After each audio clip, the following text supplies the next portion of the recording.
Hi all, I'm Carrie and welcome to my channel.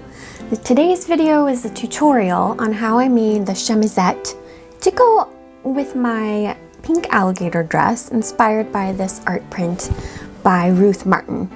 I made this gown and now this is part 2. I used my sewing machine and some historically adequate techniques or methods on my chemisette in the interest of time so I can speed along to the hat and yes, the alligator shawl.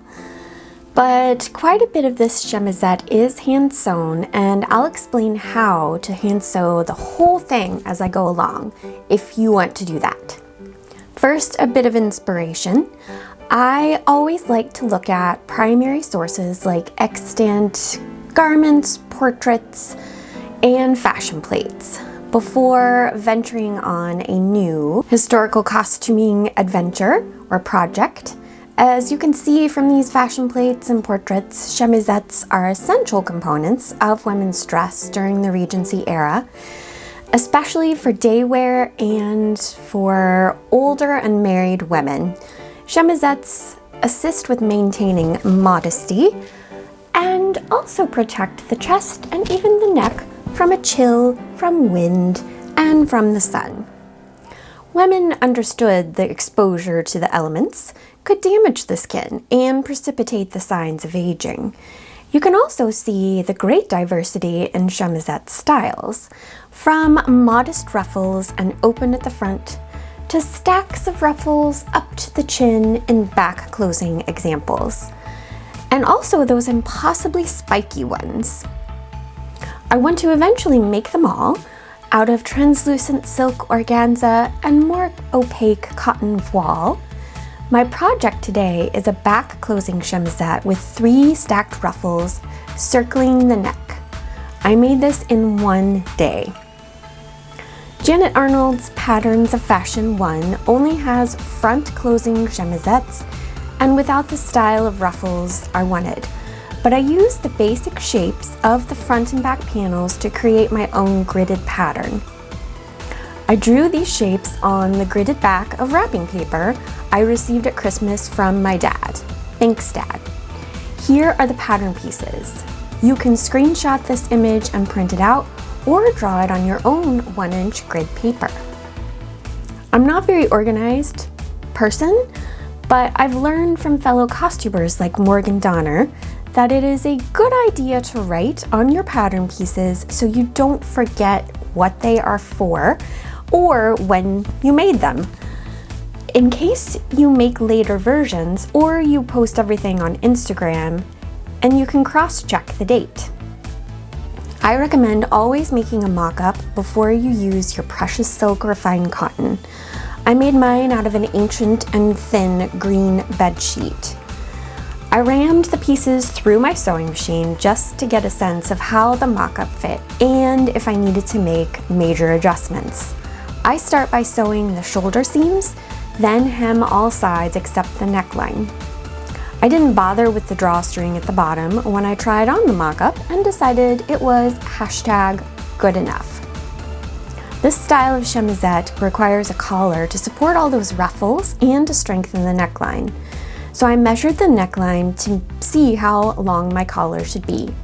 The neckline on mine measures 15 inches and I cut a strip 17 inches long and 4 inches wide to end up with a collar about 16 inches by 1 inch. The extra length is for overlap at the closure because I don't like the feeling of a metal hook on my skin. I sloppily sewed on the collar to confirm it would work. Quickly sewed a gathering stitch on the 34-inch long scrap to test the ruffle, and then just threw the ruffle on the collar. I decided it was not going to be ruffled enough, especially in the thinner cotton voile, and I'll show you how I dealt with that in a bit. I think a lot of costumers go through mock-up fatigue, even if they only do one mock-up. Onward. I cut out my cotton voile pattern pieces with no adjustments, although the shoulder length was a little wide on the mock-up and I could have made the shoulder seams slightly more sloping for a better fit. It is one thing to do a mock-up and an even better thing to use it for improvement. I just used it to say, it's fine. I machine sewed the shoulder seams, but you could use a back stitch or a running back stitch to hand sew them. I then cut the back seam allowance to 1/4 inch so that I could fold the front seam allowance over it and then use a hem stitch to create flat felled seams. This eliminates raw edges and is period accurate.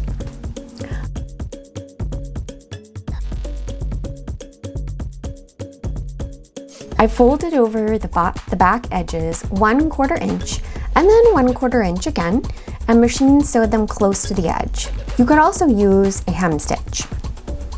Next, I created the casing for the drawstring at the waist by folding over the bottom edge of the front panel 1/2 inch and then 1/2 inch again, and then I machine sewed close to the upper fold.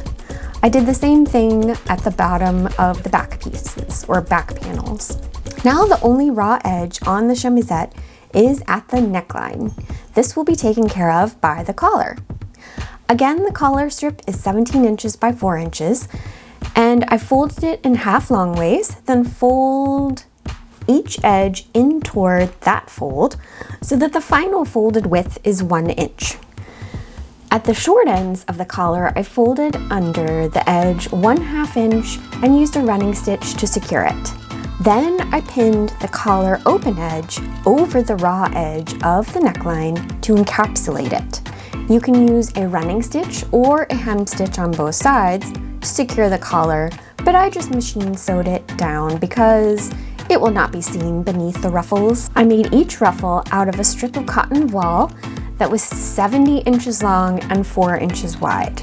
Some of the ruffles in the chemisettes in Patterns of Fashion are made from strips of fabric about 90 inches long. I maximized the fluff of my drapey voile by folding it in half.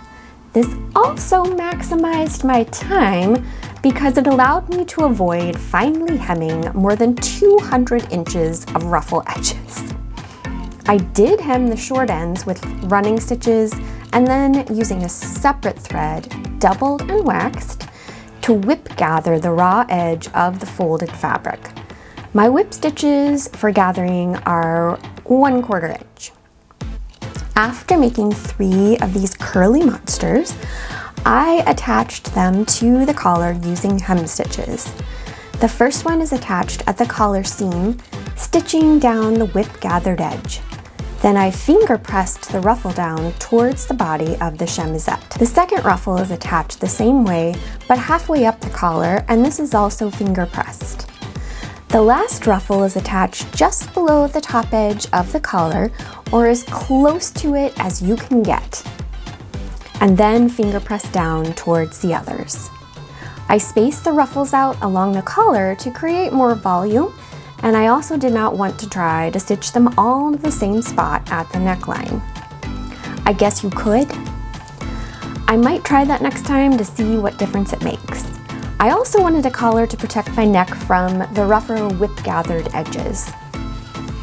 You can leave a casing in the collar for a drawstring, but I do not like the feeling of strings hanging down my back, so I used a hook and thread loop. I just used a large tapestry needle to guide the 1/4 inch cotton tape through the drawstring casing.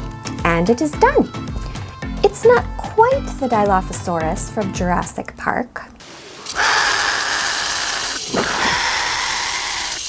but I love it. And I think it approximates the fluffy ruff in the art print without driving me crazy with tiny hems.